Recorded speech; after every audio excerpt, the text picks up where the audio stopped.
ശബരിമലയിലെ ദ്വാരപാലക ശില്പങ്ങളിലെ സ്വർണ്ണപ്പാളി വലിയൊരു സമസ്യയായിരുന്നു. എങ്ങനെയാണ് അത് ചെമ്പായി മാറിയത്? എങ്ങനെയാണ് ആ സ്വർണം തിരിച്ചെത്തിയപ്പോഴത്തേക്കും സ്വർണം പൂശിയതായി മാറിയത്? സ്വർണം പൊതിഞ്ഞ ശില്പം എങ്ങനെ സ്വർണം പൂശിയതായി? അങ്ങനെ പല പല സംശയങ്ങളുണ്ടായിരുന്നു. ഈ ദ്വാരപാലക ശില്പങ്ങളുടെ കാര്യത്തിൽ തനിക്ക് ചിലതൊക്കെ അറിയാമെന്ന് ബെല്ലാരിയിൽ സ്വർണം കണ്ടെത്തിയ ജ്വല്ലറിയുടെ ഉടമ ഗോവർദ്ധൻ ന്യൂസ് 18നോട് പറഞ്ഞു. താൻ തെറ്റൊന്നും ചെയ്തിട്ടില്ല, പ്രത്യേക അന്വേഷണ സംഘവുമായി സഹകരിക്കുമെന്നും ഗോവർദ്ധൻ കൂട്ടിച്ചേർത്തു. Actually, I am a donor for Shabarimala for main Sri Kovil door, sir. From past 30-35 years, I am going for visiting Shabarimala. I am an Ayyappa devotee. By wholeheartedly, I am a Ayyappa devotee. This is the thing, sir. SIT called me for taking a statement regarding this one. So I gave the statement in Trivandrum in SIT office last week, and yesterday also they came to Bellary. They investigated. They took some documents.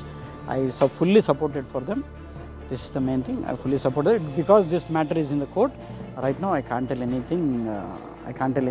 More details I can't tell. I fully supported for the SIT. My wholeheartedly I am telling that I have not done anything wrong. I will never do wrong things. They asked so many things regarding the Dwarapalaka. What information I have provided all the information with documents I have provided to SIT. This case is in SIT and it is in the court, but I am not supposed to tell more details regarding this one. I think next week or in another 15 days, all the reports the investigation will be completed and all the reports will be submitted in the courts. From past 35 years, I am Ayyappa. My Ayyappa, my shop, my house. This is my life. My shop, my house, and Ayyappa. This is my life. This was my lifetime opportunity. I thought that this from so many crore people go to Ayyappa Darshan. So many crore people are there for Ayyappa devotees. Among them, Ayyappa selected me to do this work. So I thought like that, and I have donated the door. Not only door, sir. From past 35 years, every year, whatever I get opportunity, we have done so many donations. Door is a single one, sir. Apart from this, I have done so many things. All the details with documents, everything with photographs, everything I have provided to SIT. കർണാടകയിലെ ബെല്ലാരിയിൽ ഗോവർദ്ധന്റെ ഉടമസ്ഥതയിലുള്ള റോദ്ദം ജുവൽസിൽ നിന്നാണ് ശബരിമലയിൽ നിന്ന് കളവ് പോയതെന്ന് പറയുന്ന സ്വർണം കണ്ടെത്തിയത്. ഉണ്ണികൃഷ്ണൻ പോറ്റിയാണ് ഗോവർദ്ധന് ഈ സ്വർണം വിറ്റത്. ജ്വല്ലറിയിലും ബംഗളൂരു ശ്രീരാംപുരയിലുള്ള ഉണ്ണികൃഷ്ണൻ പോറ്റിയുടെ ഫ്ളാറ്റിലും SIT റെയ്ഡ് നടത്തി. ശബരിമല സ്വർണ്ണക്കൊള്ളയിൽ അന്വേഷണം മികച്ച രീതിയിൽ മുന്നോട്ട് പോകുന്നുവെന്ന് Thiruvithamkoor Devaswom board president PS Prashanth പറഞ്ഞു. ഉന്നതർക്ക് ഇതിൽ പങ്കുണ്ടെങ്കിൽ അന്വേഷണത്തിൽ കണ്ടെത്തണമെന്നും PS പ്രശാന്ത്. എന്താണോ ഞങ്ങളുടെ അഭിപ്രായമായി പറയാനുള്ളത് സ്റ്റാൻഡിംഗ് കൗൺസിലോട് പറഞ്ഞിട്ടുണ്ട്. സ്റ്റാൻഡിംഗ് കൗൺസിൽ അത് കോടതിയെ അറിയിച്ചിട്ടുണ്ട്. കോടതി നിർദ്ദേശപ്രകാരമുള്ള കാര്യങ്ങൾ ഞങ്ങൾ അനുസരിക്കും. മികച്ച രീതിയിലാണ് അന്വേഷണ സംഘം അന്വേഷിക്കുന്നത്. അതുകൊണ്ട് തന്നെ തിരികെ കിട്ടും, കുറ്റവാളികൾ ശിക്ഷിക്കപ്പെടും എന്ന് തന്നെയാണ് ഞാനിപ്പോഴും വിശ്വസിക്കുന്നത്. ഉണ്ണികൃഷ്ണൻ പോറ്റിയായിട്ട് എന്നെ കണക്ട് ചെയ്യാനുള്ളൊരു കിട്ടില്ല. കാരണം കിട്ടില്ല എന്ന് പറയുന്നത് ഞങ്ങൾക്ക് അങ്ങനെ ഒരു ബന്ധമില്ലാത്തതുകൊണ്ടാണ്, അങ്ങനെ ഒരു ആത്മവിശ്വാസം ഉള്ളതുകൊണ്ടാണ്. അതുകൊണ്ട് നിങ്ങൾ ഏതെങ്കിലും ഒന്നിൽ ഉത്തരവ് അത് ഇത് എന്ന് പറഞ്ഞ് ഇങ്ങനെ കണക്ട് ചെയ്യില്ല, അത് നടക്കൂല. കാരണം എന്ന് വെച്ചാൽ ഞങ്ങൾക്ക് 4 ഉത്തരവുകൾ, ഈ ബോർഡ് ആദ്യം ഇറക്കിയ ഉത്തരവ്, ആദ്യത്തെ ഉത്തരവ് എന്താ, നിങ്ങളെല്ലാം കയ്യിലുണ്ട്, അയ്യപ്പ ഭക്തന്മാരുടെ സ്പോൺസർഷിപ്പിൽ നിന്നാണ്. പിന്നീട് എക്സിക്യൂട്ടീവ് ഓഫീസറുടെ ശുപാർശ വരുമ്പോഴാണ് ഉണ്ണികൃഷ്ണൻ പോറ്റി എന്ന മട്ടിലേക്ക് വരുന്നത്. അവിടെ മുതൽ ഏറ്റവും ഒടുവിൽ റജിലാലിനെ കമ്മ്യൂണിക്കേറ്റ് ചെയ്യുമ്പോഴും അങ്ങനെ തന്നെയാണ്. 4 ഉത്തരവിലും ഒരു സംശയമില്ല, ഒരേ പാറ്റേണിലും ഒരേ രീതിയിലുമാണ് നമ്മൾ ചെയ്തിരിക്കുന്നത്. ഡാൻ കുര്യൻ വിവരങ്ങളുമായി. ഡാൻ, ഇപ്പോ ഈ ഗോവർദ്ധൻ എന്ന് പറയുന്ന ആള് സംസാരിക്കുന്നത് നമ്മൾ കേട്ടു. വീട്, കട, അയ്യപ്പൻ ഇതുമാത്രമായി ജീവിക്കുന്ന ഒരാളാണ് താൻ എന്നാണ് അദ്ദേഹം പറയുന്നത്. പക്ഷേ ഈ SIT കണ്ടെടുത്തിട്ടുള്ള സ്വർണം ഇവിടെ നിന്ന് മോഷണം പോയി, കൊള്ളയടിക്കപ്പെട്ടു എന്ന് നമ്മൾ കരുതുന്ന ആ സ്വർണത്തിന്റെ ഒരു ഭാഗമാണ് അവിടെ കണ്ടെടുത്തിട്ടുള്ളത്. അയ്യപ്പനെ ഇത്രയേറെ വിശ്വാസമുള്ള അയ്യപ്പ ഭക്തനായ ഒരാൾ അങ്ങനെ ഒരു സ്വർണം സ്വീകരിക്കില്ലല്ലോ സ്വാഭാവികമായി. അപ്പോ ഇയാളെയും ഈ ഗോവർദ്ധനെയും ഉണ്ണികൃഷ്ണൻ പോറ്റി പറ്റിച്ചിട്ടുണ്ടോ? എന്താണ് ഈ അന്വേഷണ സംഘം പോകുന്നത് ഏത് വഴിയിലൂടെയാണ്? ശ്രീജ, ആദ്യം ഈ പറഞ്ഞ കാര്യങ്ങളിൽ ഒരു വ്യക്തത വരുത്തേണ്ടിയിരിക്കുന്നു. 2019 ഈ പറയുന്ന ശബരിമലയിൽ നിന്ന് മോഷ്ടിച്ച സ്വർണ്ണപ്പാളികളിലെ സ്വർണം ഉരുക്കി അത് ഗോവർദ്ധന് കൈമാറിയെന്ന് SIT കണ്ടെത്തിയിരിക്കുന്നത്. പക്ഷേ കഴിഞ്ഞ ദിവസം ബെല്ലാരിയിലുള്ള ഈ റോഥം ജുവൽസിൽ നിന്ന് പിടിച്ചെടുത്ത സ്വർണം അല്ലെങ്കിൽ കണ്ടെത്തിയ സ്വർണം അത് ശബരിമലയിൽ നിന്ന് കാണാതായ അതേ സ്വർണ്ണമാണ് എന്ന കാര്യത്തിൽ ഇപ്പോഴും കൃത്യമായൊരു സ്ഥിരീകരണം ഉണ്ടായിട്ടില്ല. അത് ഉറപ്പിക്കുന്ന തരത്തിലുള്ള ഒരു പരാമർശങ്ങളും അങ്ങനെയുള്ള സൂചനകളൊന്നും ഉദ്യോഗസ്ഥർ നൽകിയിട്ടില്ല. ഒന്നുകിൽ അതേ സ്വർണം തന്നെയാകാം, അതല്ല എങ്കിൽ അതിന് പകരം അതേ അളവിലുള്ള സ്വർണം ഈ ജ്വല്ലറിയിൽ നിന്ന് അന്വേഷണ സംഘം റിക്കവർ ചെയ്തതാകാം. ഇതിലെന്താണ് സംഭവിച്ചിരിക്കുന്നത് എന്ന കാര്യത്തിൽ ഒരു അവ്യക്തത ഇപ്പോഴും തുടരുന്നുണ്ട്. അതാണ് ഒന്നാമത്തെ കാര്യം. രണ്ടാമത്, ഒരാഴ്ച മുമ്പ് ഈ ഗോവർദ്ധനൻ SITയുടെ നിർദ്ദേശത്തിൻ്റെ അടിസ്ഥാനത്തിൽ തിരുവനന്തപുരത്ത് വിശദമായ ചോദ്യം ചെയ്യലിനായി ഹാജരായിരുന്നു. അന്ന് ഈ ദ്വാരപാലക ശില്പവുമായി ബന്ധപ്പെട്ട് അടക്കം ഈ ഗോവർദ്ധന് അറിയാവുന്ന കാര്യങ്ങൾ, അതോടൊപ്പം ഉണ്ണികൃഷ്ണൻ പോറ്റിയുമായിട്ടുള്ള ബന്ധം അത് ഏതൊക്കെ തരത്തിലായിരുന്നു എന്നതടക്കമുള്ള കാര്യങ്ങളിൽ SIT കാര്യങ്ങൾ ചോദിച്ചറിഞ്ഞതായാണ് വിവരം. അതിന് കൃത്യമായ ഉത്തരം നൽകി. അതിൻ്റെ പശ്ചാത്തലത്തിലാണ് കഴിഞ്ഞ ദിവസം വീണ്ടും ബെല്ലാരിയിലേക്ക് ഉദ്യോഗസ്ഥരുടെ സംഘം എത്തുന്നത്. അത് സൈമൾട്ടേനിയസ് ആയിട്ടുള്ള പരിശോധനയായിരുന്നു. ഒരു സ്ഥലത്ത് മാത്രം ഒതുങ്ങുന്നതായിരുന്നില്ല. ഒരേ സമയം ഈ ഉണ്ണികൃഷ്ണൻ പോറ്റിയുടെ ഫ്ളാറ്റിലും ബംഗളൂരുവിലെ ശ്രീറാംപുരിയിലെ ഫ്ളാറ്റിൽ ഉൾപ്പെടെ SIT പരിശോധന നടത്തി. അവിടെ നിന്ന് ചില കാര്യങ്ങൾ കണ്ടെത്തിയിട്ടുണ്ട് എന്നാണ് വിവരം. ഇപ്പോഴും ഈ ഉണ്ണികൃഷ്ണൻ പോറ്റി തന്നെയും കബളിപ്പിക്കുകയായിരുന്നു എന്ന തരത്തിൽ പരോക്ഷമായ സൂചന നൽകുന്ന മൊഴി ഈ ഗോവർദ്ധനൻ അന്വേഷണ സംഘത്തിന് നൽകിയിട്ടുണ്ട് എന്നാണ് നമുക്ക് ലഭിക്കുന്ന വിവരം. അങ്ങനെയെങ്കിൽ ഇത്തരത്തിൽ അന്യ സംസ്ഥാനങ്ങളിലുള്ള വലിയ ഈ സാമ്പത്തികമായി ഉയർന്ന ശ്രേണിയിൽ നിൽക്കുന്ന ഒരുപാട് അയ്യപ്പ ഭക്തർ എല്ലാ വർഷവും ശബരിമലയിലേക്ക് ദർശനം നടത്തുന്നവർ, അങ്ങനെയുള്ളവരുടെ വിശ്വാസം ആർജിച്ചെടുത്ത ശേഷം അവരിൽ നിന്ന് ഈ സാമ്പത്തികമായ നേട്ടം ഉണ്ടാക്കുന്നതിന് വേണ്ടി അവരെ പലതരത്തിൽ സ്വാധീനിക്കാനുള്ള ശ്രമങ്ങൾ ഉണ്ണികൃഷ്ണൻ പോറ്റിയുടെ ഭാഗത്തു നിന്ന് ഉണ്ടായിട്ടുണ്ട് എന്ന് നേരത്തെ തന്നെ അന്വേഷണ സംഘം സ്ഥിരീകരിച്ചതാണ്. അതായത് ദേവസ്വം ബോർഡിലെ ഉന്നത ആളുകളുമായി, അല്ലെങ്കിൽ അതിൻ്റെ തലപ്പത്തുള്ളവരുമായി, ബോർഡിലെ ഭാരവാഹികളുമായി, മന്ത്രിമാരുമായി, ചലച്ചിത്ര താരങ്ങളുമായി, അല്ലെങ്കിൽ ദേവസ്വം ബോർഡ് മുഴുവനുമായി, അല്ലെങ്കിൽ ശബരിമലയുമായി ബന്ധപ്പെട്ട് നിൽക്കുന്ന പ്രധാനപ്പെട്ട പ്രമുഖരുമായി ഒക്കെ തനിക്ക് വ്യക്തിബന്ധമുണ്ട് എന്ന് വിശ്വസിപ്പിക്കുന്നതിനായി അവർക്കൊപ്പമുള്ള ചിത്രങ്ങളും അവർക്കൊപ്പമുള്ള മറ്റ് സൗഹൃദ നിമിഷങ്ങളുമൊക്കെ കൃത്യമായി തന്നെ ഈ കേരളത്തിന് പുറത്തുള്ള അയ്യപ്പ ഭക്തരെ കാണിക്കുകയും അങ്ങനെ വിശ്വാസം ആർജിച്ചെടുത്ത ശേഷം അത് വ്യക്തിപരമായ താല്പര്യങ്ങൾക്ക് വേണ്ടി ഉണ്ണികൃഷ്ണൻ പോറ്റി ഉപയോഗിച്ചിട്ടുണ്ട് എന്ന തരത്തിലുള്ള നിഗമനത്തിലേക്കാണ് SIT എത്തുന്നത്. അതിൻ്റെ ഭാഗമായിട്ടാണ് ബെല്ലാരിയിൽ നിന്ന് ഈ ജ്വല്ലറി ഉടമ ഗോവർദ്ധൻ്റെ ഈ ജ്വല്ലറിയിൽ നിന്ന് ഇത്തരത്തിൽ സ്വർണം കണ്ടെത്തുന്ന ഒരു സാഹചര്യം ഉണ്ടായിരിക്കുന്നത്. ഇനി ബോധപൂർവമാണോ, അതായത് ഈ ഉണ്ണികൃഷ്ണൻ പോറ്റി ശബരിമലയിൽ നിന്ന് മോഷ്ടിച്ച അപഹരിച്ച സ്വർണമാണോ തനിക്ക് കൈമാറിയത് എന്ന കാര്യം ഈ ഗോവർദ്ധന് അറിയാമായിരുന്നു, അതോ അതിനപ്പുറത്തേക്ക് മറ്റെന്തെങ്കിലും പറഞ്ഞ് ഈ സ്വർണം കൈമാറുകയായിരുന്നു?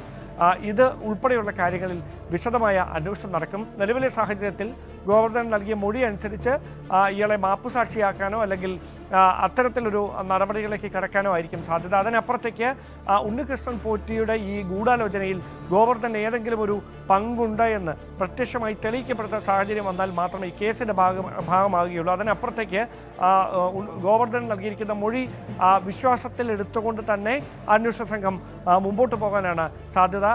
അതോടൊപ്പം എടുത്തു പറയേണ്ട കാര്യം, ഈ കേസുമായി ബന്ധപ്പെട്ട ദ്വാരപാലക ശില്പവുമായി ബന്ധപ്പെട്ടൊക്കെ തനിക്കറിയാവുന്ന പ്രധാനപ്പെട്ട കാര്യങ്ങൾ അന്വേഷണ ഉദ്യോഗസ്ഥർക്ക് മുമ്പിൽ ഗോവർദ്ധൻ വിശദീകരിച്ചിട്ടുണ്ട്. പക്ഷേ അത് പരസ്യമായി മാധ്യമങ്ങളോട് പ്രതികരിക്കാൻ കോടതിയുടെ പരിഗണനയിലിരിക്കുന്ന വിഷയമായതിനാൽ ഇപ്പോൾ കഴിയില്ല എന്നാണ് അദ്ദേഹം നമ്മളോടടക്കം രാവിലെ വ്യക്തമാക്കിയിരിക്കുന്നത്. അങ്ങനെയെങ്കിൽ അന്വേഷണം ഇത്രയധികം ദിവസം പിന്നിടുമ്പോൾ ഒരു നിർണായകമായ ഘട്ടത്തിലേക്ക് കടക്കുന്നതിൻ്റെ സൂചനയായി വേണം നിലവിലെ ഈ സാഹചര്യത്തെ നോക്കിക്കാണാൻ. ഞാൻ അദ്ദേഹം ന്യൂസ് 18നോട് സംസാരിക്കുമ്പോൾ ആ വാക്കുകൾക്കിടയിൽ പറയുന്നുണ്ട്, ഞാൻ എനിക്ക് കിട്ടിയ ഈ ജന്മത്തിൽ കിട്ടിയ ഒരു അവസരമായി കാണുന്നു ആ സ്വർണ്ണ വാതിൽ വെച്ചു കൊടുക്കാൻ കഴിഞ്ഞത്. അതുമാത്രമല്ല, ഒരുപാട് കാര്യങ്ങൾ ഞാൻ അവിടത്തേക്ക് വേണ്ടി ചെയ്തിട്ടുണ്ട്. അതായത് ഈ ഉണ്ണികൃഷ്ണൻ പോറ്റി കൊണ്ടുവന്നിട്ടുള്ള സ്പോൺസർമാരിൽ ഒരാളാണ് ഈ ഗോവർദ്ധൻ. അങ്ങനെയാണോ നമ്മൾ മനസ്സിലാക്കേണ്ടത്? അതായത് ശബരിമലയുമായി ബന്ധപ്പെട്ട് ഇയാൾ അല്ലാതെയും പ്രവർത്തിക്കുന്നുണ്ടായിരുന്നു എന്ന് വേണമോ മനസ്സിലാക്കാൻ? അതായത് കഴിഞ്ഞ 35 വർഷമായി സ്ഥിരമായി എല്ലാ വർഷവും ഈ ദർശനം തേടി ശബരിമലയിൽ എത്തുന്ന ഒരു വലിയ അയ്യപ്പ ഭക്തനാണ് ഈ ഗോവർദ്ധനൻ. അതുകൊണ്ട് തന്നെ തനിക്കുണ്ടാകുന്ന ഈ സാമ്പത്തികമായ നേട്ടത്തിൻ്റെ ഒരു ഭാഗം ശബരിമലയ്ക്ക് വേണ്ടി, പ്രത്യേകിച്ച് അയ്യപ്പന് വേണ്ടി വിനിയോഗിക്കുന്നുണ്ട് എന്ന് ക്ഷമിക്കണം, അത്തരത്തിലാണ് ഗോവർദ്ധൻ തന്നെ നടത്തിയിരിക്കുന്ന പ്രതികരണം. അങ്ങനെയെങ്കിൽ ഇത് സ്പോൺസറായി ആണോ അവിടേക്ക് എത്തിയത്, അതോ മറ്റെന്തെങ്കിലും പറഞ്ഞ ഉണ്ണികൃഷ്ണൻ പോറ്റി ഇദ്ദേഹത്തിൻ്റെ പക്കൽ നിന്ന് പണം കൈപ്പറ്റുകയായിരുന്നു എന്നതടക്കമുള്ള കാര്യങ്ങളിൽ ഇനി വ്യക്തമായ അന്വേഷണം നടക്കേണ്ടിയിരിക്കുന്നു. ഡാൻ കുര്യനാണ് വിവരങ്ങൾ നൽകിക്കൊണ്ടിരിക്കുന്നത്. ബെല്ലാരിയിലെ റോദം ജുവൽസിൽ നിന്ന്, ഈ ഗോവർദ്ധൻ്റെ ഉടമസ്ഥതയിലുള്ള റോദം ജ്വല്ലറിയിൽ നിന്നാണ് ഇപ്പോൾ 476 ഗ്രാം സ്വർണം കണ്ടെടുത്തിട്ടുള്ളത് എന്ന വിവരങ്ങളാണ് ഇപ്പോൾ പുറത്തു വരുന്നത്. അത് ഈ സ്വർണം ശബരിമലയിൽ നിന്ന് ഉണ്ണികൃഷ്ണൻ പോറ്റി കൊടുത്ത സ്വർണം തന്നെയാണോ, വിറ്റ സ്വർണം തന്നെയാണോ എന്നത് ഇപ്പോഴും വ്യക്തമല്ല. പക്ഷേ സ്വർണം കണ്ടെടുത്തിട്ടുണ്ട് എന്ന കാര്യത്തിൽ വ്യക്തത വന്നിരിക്കുന്നു. ഡാൻ തുടരുന്നുണ്ട്. ഡാൻ, ഇപ്പോൾ PS പ്രശാന്തിൻ്റെ വാക്കുകൾ കൂടി ഇതോട് ഇന്നലെയും ഇന്നും നടത്തിയ പ്രതികരണങ്ങൾ കൂടി ഇതോടുകൂടി ചേർത്ത് പറയേണ്ടതുണ്ട്. ഉണ്ണികൃഷ്ണൻ പോറ്റിയുമായി തന്നെ ബന്ധിപ്പിക്കാനുള്ള യാതൊരു ശ്രമങ്ങളും നടക്കില്ല എന്ന് PS പ്രശാന്ത് പറയുമ്പോഴും പ്രധാനപ്പെട്ട കോടതിയടക്കം ചോദിച്ച ചില ചോദ്യങ്ങൾക്ക് PS പ്രശാന്ത് ഉത്തരം പറയേണ്ടി വരും. SITയുടെ അന്വേഷണം ശരിയായ രീതിയിലാണ് എന്ന് പറയുമ്പോഴും ഈ 2025 ഇവിടെ നിന്ന് സാധനങ്ങൾ കൊണ്ടുപോയതുമായി ബന്ധപ്പെട്ട് PS പ്രശാന്തിന് അങ്ങനെ കൈ കഴുകി മാറാൻ സാധിക്കുമോ? അതിന് ദേവസ്വം ബോർഡ് പ്രസിഡന്റും ബോർഡ് ഭാരവാഹികളും നൽകുന്ന വ്യക്തമായ ഒരു ഉത്തരം, ഇവിടെ നിന്ന് 2025 ഇവിടെ നിന്ന് ഈ ശബരിമലയിൽ നിന്ന് ഈ ദ്വാരപാലക ശില്പമടക്കം കൊണ്ടുപോകുന്ന സാഹചര്യത്തിൽ അവിടെ കൃത്യമായ പരിശോധനകൾ, അതായത് അവിടെ ഇതുമായി ബന്ധപ്പെട്ട ദേവസ്വം തിരുവാഭരണ കമ്മീഷണറുടെ അടക്കം സാന്നിധ്യത്തിൽ പരിശോധനകൾ പൂർത്തിയാക്കിയതിന് ശേഷം കൃത്യമായി CCTVയിൽ ഈ കാര്യങ്ങൾ മുഴുവൻ ചിത്രീകരിച്ച് ഇതിൻ്റെ അളവും തൂക്കവും എല്ലാം കൃത്യമാക്കി സ്വർണവും അതോടൊപ്പം ചെമ്പും എത്രയെന്നൊക്കെ ഉറപ്പാക്കിയതിന് ശേഷം പോലീസിൻ്റെ സുരക്ഷയിൽ എല്ലാ നടപടിക്രമങ്ങളും പാലിച്ചുകൊണ്ടാണ് ഇവിടെ നിന്ന് ബംഗളൂരുവിലേക്ക് എത്തിച്ചിരിക്കുന്നത്.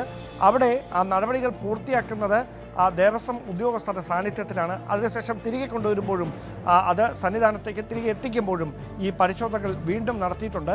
ഇങ്ങനെ അവിടേക്ക് കൊണ്ടുപോകാനിടയായ സാഹചര്യം 40 വർഷത്തേക്ക് ഇതിൻ്റെ കസ്റ്റോഡിയൻ അവരാണ്, അല്ലെങ്കിൽ അതുമായി ബന്ധപ്പെട്ട എന്ത് മെയിൻ്റനൻസ് വന്നാലും അത് നടത്തേണ്ട ഉത്തരവാദിത്വം അവർക്കാണ്. അതുകൊണ്ടാണ് ഇത് അവിടേക്ക് കൊണ്ടുപോകാനിടയായ സാഹചര്യം എന്നാണ് അദ്ദേഹം ആദ്യം മുതൽ തന്നെ വ്യക്തമാക്കുന്നത്. മാത്രവുമല്ല, കോടതിയുടെ ഭാഗത്തു നിന്ന് ഈ ഉത്തരവാദിത്വത്തിൽ നിന്ന് ദേവസ്വം ബോർഡിന് ഒഴിഞ്ഞു പോകാൻ കഴിയില്ല എന്ന കൃത്യമായ പരാമർശമാണ് ഉണ്ടായിരിക്കുന്നത്. അതിനെയാണ് രാഷ്ട്രീയമായി അടക്കം PS പ്രശാന്തിനെതിരെ പ്രതിപക്ഷം ആയുധമാക്കിക്കൊണ്ടിരിക്കുന്നത്. അതിനപ്പുറത്തേക്ക് ഉണ്ണികൃഷ്ണൻ പോറ്റിയുമായി PS പ്രശാന്തിന് നേരിട്ട് ബന്ധമുണ്ടെന്നോ അല്ലെങ്കിൽ PS പ്രശാന്ത് ഈ ഗൂഢാലോചനയുടെ ഉണ്ടെന്നോ വ്യക്തമാക്കുന്ന വിവരങ്ങളൊന്നും ഇതിനോടകം കണ്ടെത്താൻ കഴിഞ്ഞിട്ടില്ല.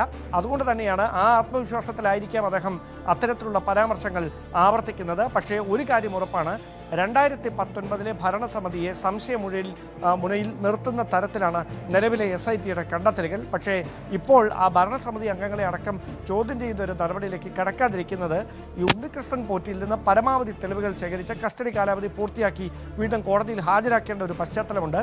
ആ നടപടികൾ പൂർത്തിയാക്കിയതിന് ശേഷം വിശദമായി ഈ ഭരണസമിതി ഏത് തരത്തിലാണ് ഈ ഗൂഢാലോചനയുടെ ഭാഗമായിരിക്കുന്നത്, അല്ലെങ്കിൽ പ്രത്യക്ഷത്തിലോ പരോക്ഷത്തിലോ ഏതെങ്കിലും തരത്തിലോ പ്രേരണ നൽകിയിട്ടുണ്ടോ ഉദ്യോഗസ്ഥർക്ക് ഇത്തരത്തിൽ ഈ ചെമ്പ് പാളി ആണ്, സ്വർണ്ണപ്പാളിക്ക് പകരം ചെമ്പ് പാളി എന്ന് രേഖപ്പെടുത്താൻ ഏതെങ്കിലും തരത്തിലുള്ള ബോധപൂർവമായ പ്രേരണ നൽകിയിട്ടുണ്ടോ, ഇതടക്കമുള്ള കാര്യങ്ങളിൽ വ്യക്തത തേടി അന്വേഷണം ആ ദിശയിലേക്ക് കൂടി വൈകാതെ വ്യാപിപ്പിക്കുമെന്നാണ് മനസ്സിലാക്കാൻ കഴിയുന്നത്. ശരി, ഡാൻ കുര്യനാണ് വിവരങ്ങൾ നൽകിയത്. ഈ അന്വേഷണത്തിലെ ഏറ്റവും പ്രധാനപ്പെട്ട നടപടികളിലൊന്ന് ശബരിമലയിൽ നിന്ന് നഷ്ടപ്പെട്ട സ്വർണം കണ്ടെത്തുകയാണ്. ആ സ്വർണമാണോ എന്ന് ഉറപ്പില്ലെങ്കിൽ പോലും ഉണ്ണികൃഷ്ണൻ പോറ്റി സ്വർണം വിറ്റു എന്ന് പറയുന്ന ഗോവർദ്ധൻ്റെ ജ്വല്ലറിയിൽ നിന്ന് സ്വർണം അന്വേഷണ സംഘം ഒരു ഈ നഷ്ടപ്പെട്ട സ്വർണത്തിൽ ഒരു ഭാഗം കണ്ടെത്തിയിട്ടുണ്ട് എന്ന വിവരങ്ങളാണ് വരുന്നത്. ന്യൂസ് 18 സംസാരിക്കവേ ഗോവർദ്ധൻ പറയുന്നത് ശബരിമലയിലെ ദ്വാരപാലക ശില്പങ്ങളെക്കുറിച്ച്, അതിലെ സ്വർണ്ണപ്പാളികളെക്കുറിച്ച് തനിക്കറിയാവുന്ന കാര്യങ്ങൾ SITയോട് പറഞ്ഞിട്ടുണ്ട്. താൻ ഇതുമായി ബന്ധപ്പെട്ട് ഒരു തെറ്റും ചെയ്തിട്ടില്ല, അയ്യപ്പനുമായി ബന്ധപ്പെട്ട് ഒരു തെറ്റും ചെയ്യാൻ തനിക്ക് കഴിയുകയുമില്ല, അത്രയേറെ വലിയ അയ്യപ്പ ഭക്തനാണ് താൻ എന്നതാണ് അദ്ദേഹം പറഞ്ഞത്. എന്തായാലും ഇതിൽ സാക്ഷിയായിട്ടായിരിക്കും ഗോവർദ്ധനെ ഈ കേസിൽ ചേർക്കുക എന്നതാണ് ഇപ്പോൾ നമ്മൾ മനസ്സിലാക്കുന്നത്. പക്ഷേ അതിനപ്പുറം എന്തെങ്കിലും പങ്കുണ്ടോ എന്നതാണ് ഇനി അറിയാനുള്ളത്.